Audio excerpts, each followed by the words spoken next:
दोस्तों ये है ओप्पो A11 के मेरे फर्स्ट फ़ोन। मेरे नहीं, मेरे दीदी की ज़माने की फ़ोन है। लगभग 6 साल हो गए इस फ़ोन में। और मुझे शौक हुई इसमें एडिटिंग करने की। तो एडिटिंग होगी कैसे, तो आप लोग थोड़े देखो। पहले मैं आपको एक डेमो दिखाता हूँ, रुको।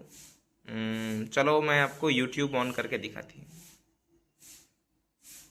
देखा, इस फ़ोन में होगा एडिटिंग। आप लोग विश्वास करोगे, इस फोन में होगा एडिटिंग, वो भी एकदम बटर स्मूथ। देखो, इस फोन में मैं एडिटिंग करूंगी, ये देखो। अरे मैं तो टच नहीं किया, फिर चला क्यों? इस फोन में होगी एडिटिंग, आप लोग विश्वास करोगे कभी? असंभव, असंभव, बेंचोद असंभव। और अभी तो रुको, क्लाइमैक्स अभी बाकी है।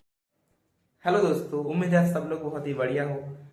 आज साल 2026, और जब मैं क्लास 10 में था, मेरे मतलब 2023 पर, उस टाइम मैंने मेरे घर वालों को बोला था मुझे एक पीसी चाहिए एडिटिंग करने के लिए।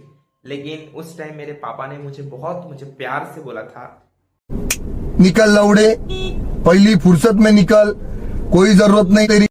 और प्यार से मुझे ये भी बोला था, बेटा तू पहले एचएस एग्जाम तो अच्छे से क्लियर कर ले, उसके बाद मैं तुझे पीसी खरीद के दूंगी।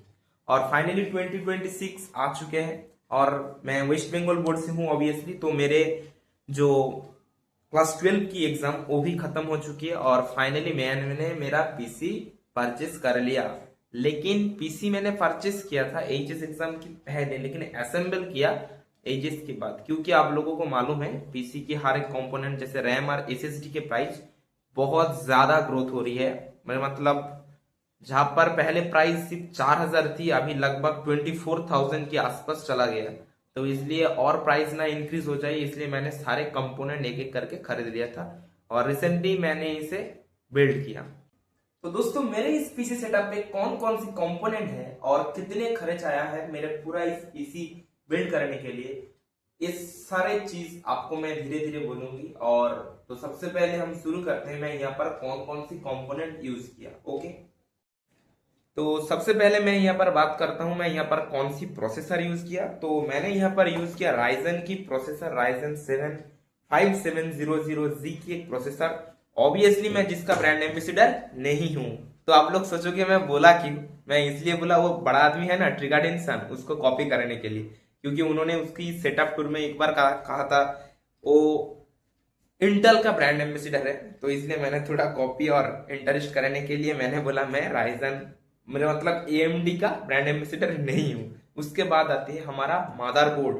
मैं यहाँ पर यूज किया और की एक motherboard, obviously Bluetooth and wifi भी सपोर्ट करती है। और उसके बाद है एक फ्री का sound system box, obviously free है। और उसके बाद यहाँ पर ऑब्वियसली हमारे पास मॉनिटर है, कैबिनेट है, वो भी आपको दिखाता हूं।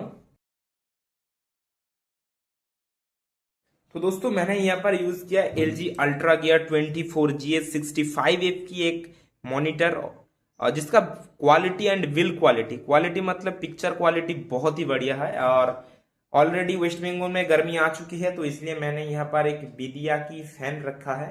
विदिया जो है बढ़िया, क्योंकि ये मैं नहीं, हार्दिक भाई कह रहा है, तो ऑब्वियसली बढ़िया होगा। पता नहीं ये हार्दिक है या मतलब समझ जाओ आप लोग। और बात आती है फाइनली इस कैबिनेट की। इस कैबिनेट में इसलिए परचेस किया, इसका वो डायनामिक लाइटिंग के लिए। मैं अभी आपको इसका एक डेमो लाइटिंग दिखाता हूँ। ओके, देखिए 1 गीगाबाइट की सॉफ्टवेयर है जो लाइट को ऑफ करने में ऑन करने में सहायता करती है। और अब मैं इसका लाइट इफेक्ट भी आपको दिखाता हूँ। अभी ये ऑफ है, इसलिए मेरे कैबिनेट का लाइट भी ऑफ है, लेकिन रैम की लाइट चल रही है। अभी मैं अगर इसे रेनबो इफेक्ट दूं तो देखो इतने इसकी कलर कितनी खूबसूरत है। और इसका ये डायनामिक लाइट के लिए ही मैंने इसे परचेस किया। नॉर्मल कैबिनेट में क्या होता है, ये सिंपल गोल गोल घूमता है, जो दिखने में इतना अच्छे नहीं लगती है। इसलिए मैंने बहुत ढूंढने के बाद एंटी स्पोर्ट्स की ये वाले कैबिनेट को चॉइस किया। ये लाइट कैसे लग रही है आप लोग प्लीज कमेंट पे बताइए। और हाँ, अभी भी एक चीज रह गया है, वो है ग्रीनारो S12 की ब्लूटूथ वाला मिक, जो आप कभी भी मत खरीदो। अगर आप लोग 1,000 रुपए के अंदर कोई ब्लूटूथ माइक लेने के लिए सोच रहे हो, तो कभी भी मत खरीदो, क्योंकि 1000 रुपए के अंदर ब्लूटूथ मिक ढूंढना बहुत ही मुश्किल होती है, क्योंकि इसका साउंड क्वालिटी बहुत अप डाउन होती है यार। आप जो ये रिकॉर्ड सुन रहे हैं ये मेरे इस मोटो फोन की रिकॉर्ड है, जो इससे तो बहुत बढ़िया है। तो मैं आपको सजेस्ट करूंगी, अगर कोई 1000 रुपए के अंदर मिक खरीदने के लिए सोच रहे हैं तो वो तार वाला मिक ऑब्वियसली खरीदो, ये ब्लूटूथ वाला को छोड़ के। तो दोस्तों अब बात करते हैं इसकी प्राइस की। तो इसकी टोटल प्राइस आया है 95,000, ऑलमोस्ट 1 लाख के आसपास। और मैंने सोचा था इसका टोटल प्राइस 68,000 के आसपास हो जाएगी, लेकिन अचानक मुझे एक खबर आया जो रैम और एसएसडी के प्राइस वो बहुत बहुत ग्रोथ हो गई, इसलिए मेरा बजट भी बहुत ग्रोथ हो गई। और अगर कोई पीसी बिल्ड करने के लिए सोच रहे हो तो अभी पीसी बिल्ड कर लो, क्योंकि इन फ्यूचर पीसी की हर एक कंपोनेंट के प्राइस और भी ग्रोथ हो सकती है। तो यही था मेरा टोटल पीसी सेटअप का एक छोटा सा टूर। और आप रात हो चुकी है तो आपको इसका लाइटिंग एक डेमो दिखाता हूँ और उसके बाद इस वीडियो यहाँ पर खत्म करती हूँ। तो अभी मैं मेरा रूम की लाइट ऑफ करती हूँ और दिखाती हूँ मेरी पीसी कैबिनेट की लाइट की एक जलवा।